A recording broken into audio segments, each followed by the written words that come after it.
In this video, I'm going to give you 10 ways to automate your Airbnb business. Now, whether you're trying to start an Airbnb side hustle that won't take up all your time, or you're planning on scaling an Airbnb empire, you need to automate things as much as possible. This is a business with a lot of moving parts and spinning plates, and without leverage and systemization, it will take over your life, leaving you burnt out and overworked. My name's Dave, and I manage over 75 award-winning properties here in Belfast. Now, I've built a team of people to run my business for me, but if I was just starting out again, these are the 10 things that I would do to get that time freedom that I've got now. Okay, so tip number 1 is automated messages between you and the guests. Probably the messaging, the dealing with the guest, the communication is one of the things that's going to take up the most time in this business. Guests have 1,000 questions before they even book in their inquiries, after they have booked in the run up to their stay, during their stay, when the questions about everything about the property and stuff, and then often whenever they're leaving as well. And you as a host have to be really prompt and efficient at replying to all those messages. Quick response times mean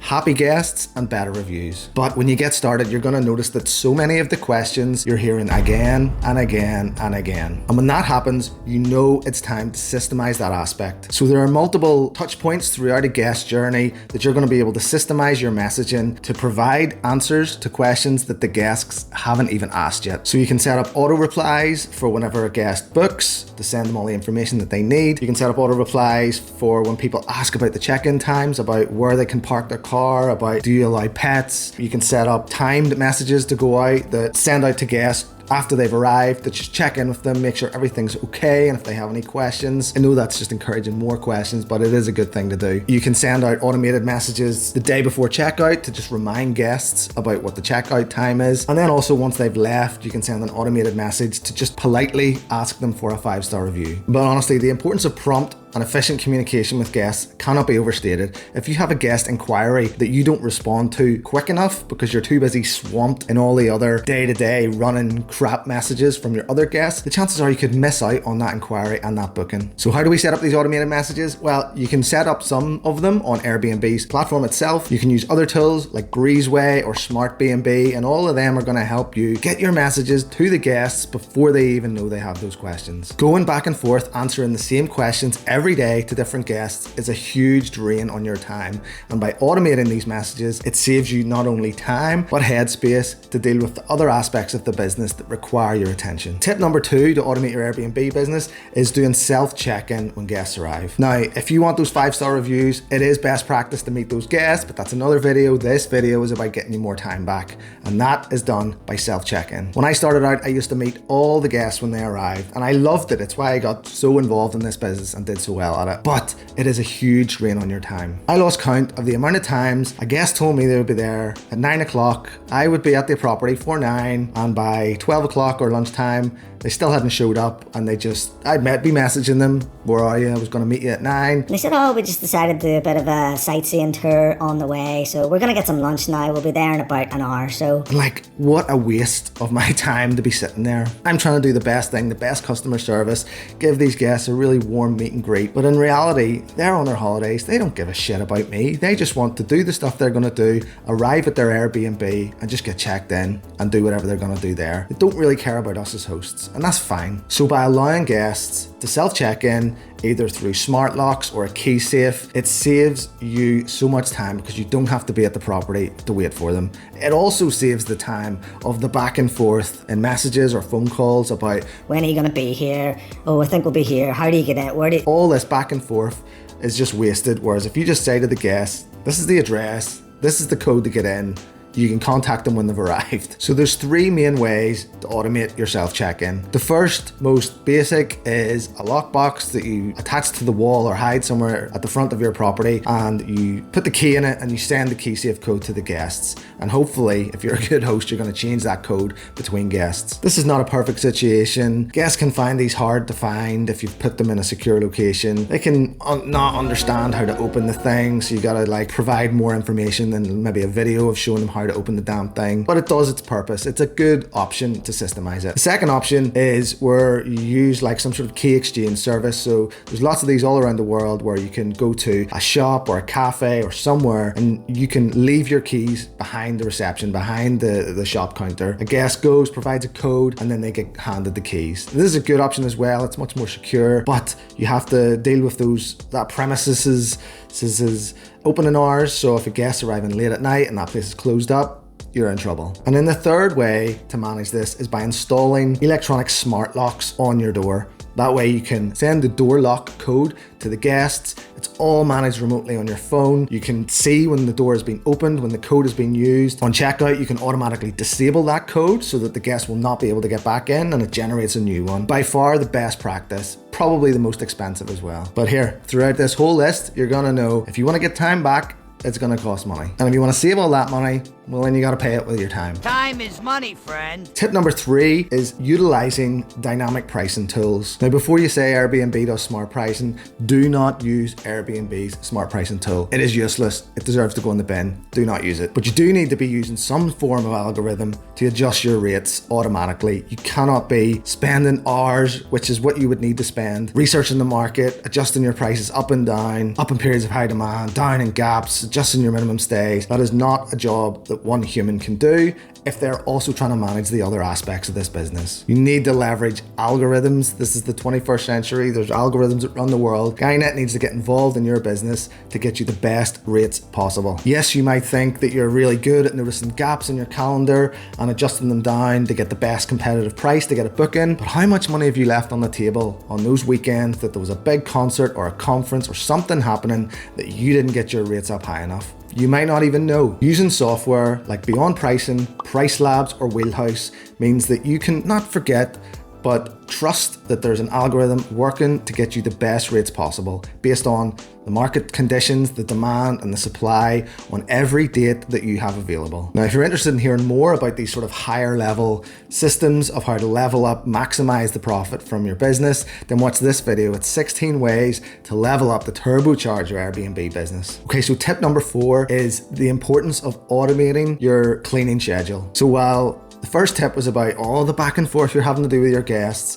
this one is about all the back and forth you're having to do with your housekeepers or cleaners. Bookings come in last minute, bookings get cancelled, bookings get extended, lots of changes happen where you may have told someone you need to clean on one day or one time, and that may change and you have to be on the ball to get that information across to your housekeepers. It's a massive drain on your time. There's room for error and things to get missed and for guests to not have checked out on time, for you to be paying a cleaner, be stood outside waiting for those guests to check out. It's inefficient and there is a better way. But in this business, you're gonna get some horrible reviews if your cleaning isn't done right. So you need a reliable and efficient cleaning service. And to do that, you need to be able to communicate effectively and efficiently with those cleaners. And there are different platforms out there that you can use. One's called Turnover B&B, where it can automatically send out notifications to your housekeepers about when cleans need done, when guests have checked out, and you can track their progress on there as well. A platform called Properly can provide visual checklists for your cleaners so that you can make sure they stay on top of everything and don't miss anything. And it can sync with your booking calendar to automatically schedule those cleans with the housekeepers. It's just piece by piece, removing you from that ever-changing landscape and ensuring that the systems, that the tech prompts your cleaners of when they need to go. Tip number 5 is streamlining your guest verification. Now, if you're wondering why guest verification and vetting is so important, watch this video on the dark side of Airbnb hosting. If you haven't been stung yet, you will be getting stung sooner rather than later. It's so important that you're careful about who you let into your property. This is your prized asset. You want to keep it in tip-top condition with only the best guests who are going to respect it and look after it. And believe it or not, there are lots of horrible people out there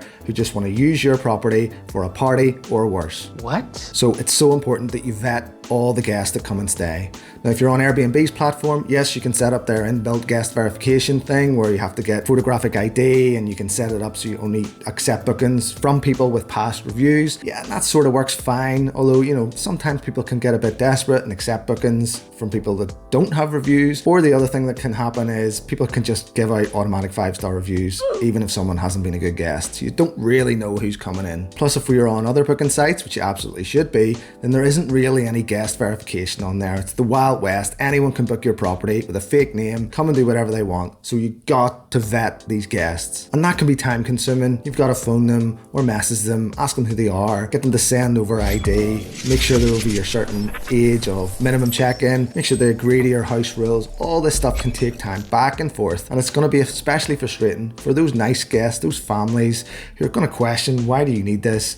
Meanwhile, the other ones who are there for a stag and hen party, they're going to be in their WhatsApp group trying to find out ways where they can get past this vetting and still come and have a party. But there are other ways, there are other apps, other platforms that you can use to streamline this vetting procedure. Tools like Superhog, which are going to go deep into those guests and make absolutely sure that they are the type of people that you want to let into your property. Also AutoHost, who will look into the guest and give you a risk factor of how dangerous that they are and whether you want to let them in or not. But honestly, don't waste the time on not vetting guests. It's not a time saving, because the time you're going to have to spend cleaning that property after a party is just not worth it. It's an investment that you need to put in before those guests get anywhere near your property. You need to stop those bookings at source.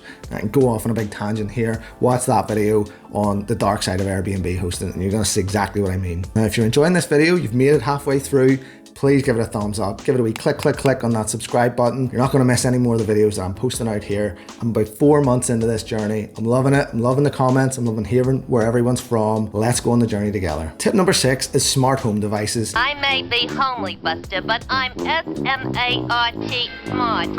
Now, this tip isn't really much of a saving of your time, more of a saving of that money. Guests don't give a shit when they come to stay in your place. They're going to leave the heating on full whack, open the windows, they're going to go out for the day, leave all the lights on. It's not their property, they're not paying for it. Who cares? You care, and I care too. So here's how we can fix it. Smart thermostats like a Nest you can install, where you're going to be able to control the temperature of your property remotely. You give access to the guests and they can play about with it a bit, but if they want to turn it up to the temperature of the sun, you're able to put it back down again after a while. You can automatically turn it off as soon as the guests have checked out, or if they go out for the day. And you can also get smart lights where, again, if it's when the guests have checked out, you can just switch that all off, and you know you're not going to be losing money from just wasteful guests who just want to leave everything on the planet. Yeah. Tip number 7 is automated reviews. So again, you want that review, you need that review from the guest who's just left, but their review isn't going to show up until you've left them one. So are you going to sit and go through, oh, such and such was a great guest, left the place? Nah,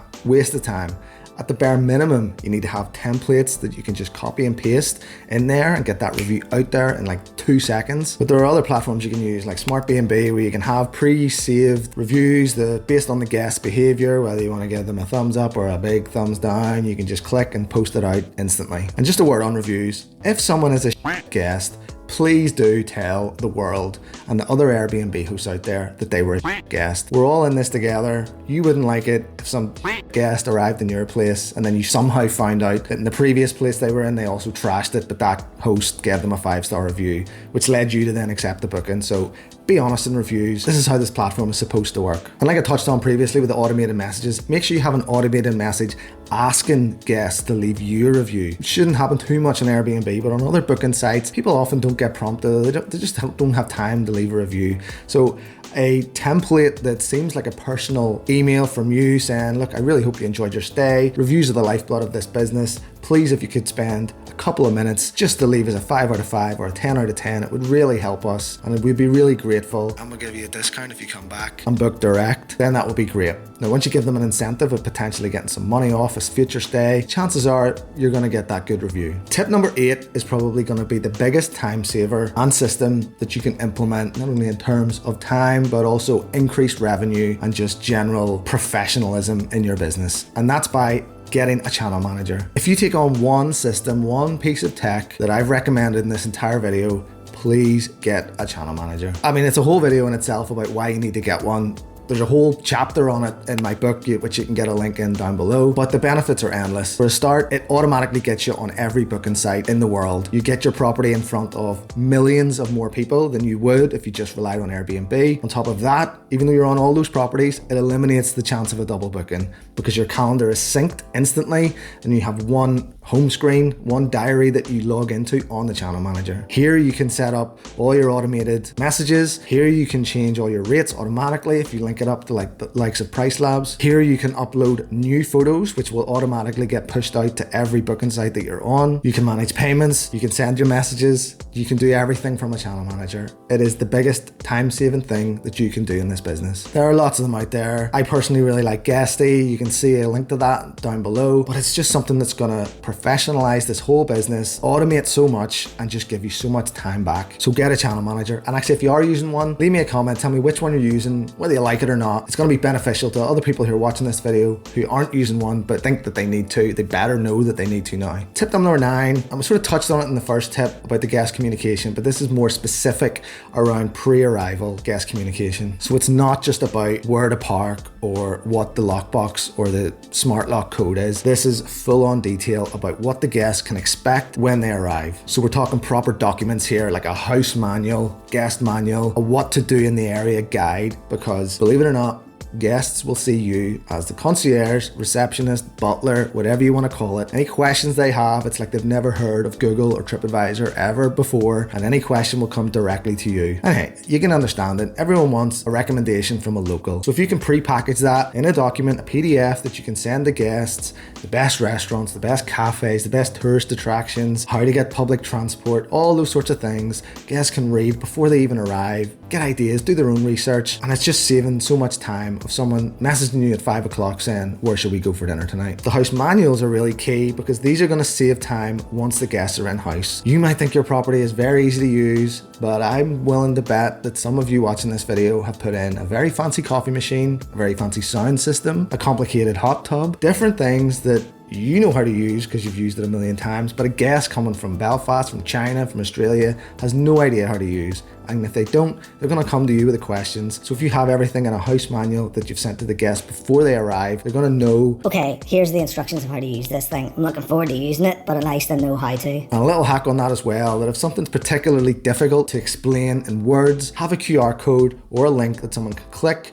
if it's a digital guidebook, or a QR code that they can scan with their phone that takes them to a video of you showing them how to use it. Because visuals are going to be much more easier to understand than trying to read something really complicated instructions. You can use Hostfully to make a guidebook, and a clever hack in that is you can actually link it up to Viator to recommend tours and things, so that when guests book those tours, those attractions, you get a kickback in the form of a commission. Now that's total passive income. And there's more tips like that in that 16 ways to level up your Airbnb business. And tip number 10 is maintenance or inventory management of all your stuff in your property. Now it's really important that you keep maintenance in your property high, that it's never looking tired or there's no wear and tear.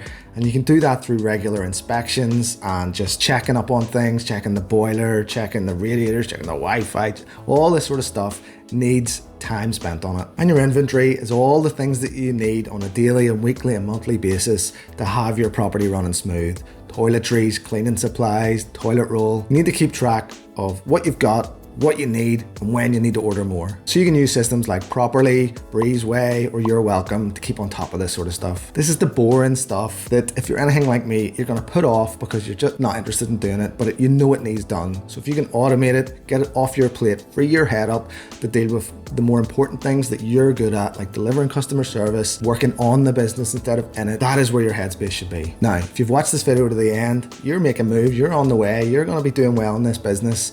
The next video you need to watch is this one, and it's how to be in the top 1% of hosts of properties in your area, how to outperform everyone else and absolutely dominate. And if you're still here, well, then you are diehard. Thank you very much. As I said earlier, I'm about 4 months into this YouTube journey. There's reinvigorated one, done about 16 videos. I love making videos about Airbnb, but I'm not a one-trick pony. I've got other strings to my bow. So my question for you, the diehard fans, is what would you like to see? I'm a dad. I love making videos about being a parent, to get my kids here involved as much as I can. I made a video before about how Airbnb was a good side hustle. No one really watched it, but I like talking about that stuff. Leave me a comment. Do you want to see more of that? Should I just keep going? I also like talking about entrepreneurial stuff, mindset-y sort of stuff. If you want to see more of that, let me know as well. Until then, see you next time.